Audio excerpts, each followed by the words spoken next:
All right, hey guys, so you got a full tour of the collapse and you know where all of the tools, equipment, materials are at, general locations.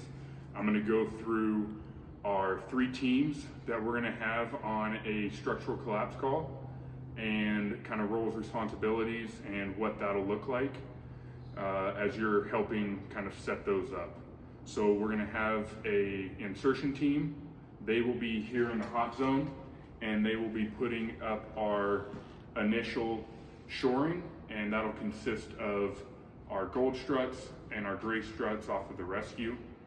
And once those are in place, then that team will then back out and get ready to put in permanent shoring. And that permanent shoring is going to consist of wood, and we're going to have a cut team and a build team that will help set up that permanent shoring.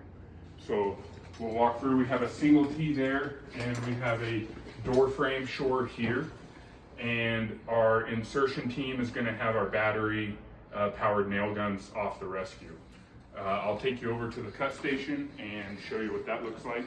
All right guys, so this is our cut station and what it looks like, and we'll kind of go through each step and how to set it up.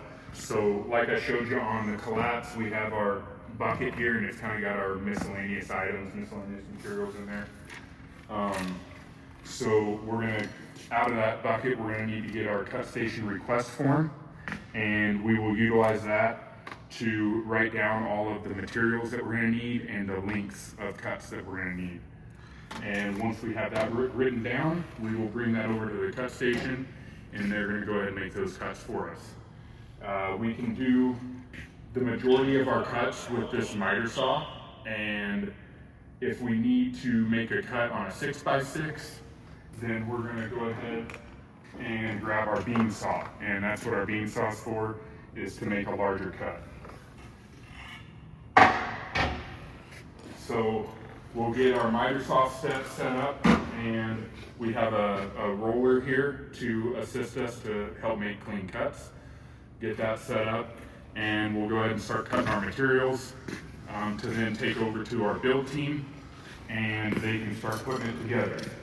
So our build team is set up with our air compressor and our nail guns and our palm nailer. We have these ammo cans here. We'll have our nails in them, and we're going to have 2 sizes of nails. We're going to have 8-penny nails and 16-penny nails. 8-penny is going to be your smaller nail, and the 16-penny is going to be your larger nail. It'll be important because as our build team is building our shoring here, we're going to need one gun will be set up with 8-penny, one gun will be set up with 16-penny, and that'll allow that build team to be efficient and move through and utilize those nails where they need to use them in the shoring. So just in this, as an example, we have a single T set up here that our build team's going to be put together. And then we also have a window frame shore here that they're going to be put together. And our cut team will still be working on making our cuts for a door frame shore to replace that initial shoring. And it'll look very similar to this window frame, it'll just be longer. That's essentially our build station. Once these are built and ready for insertion, they'll be passed on to the insertion team. The insertion team will complete the shoring in place, and they will remove our gold struts. That's everything. I appreciate you guys. Enjoy.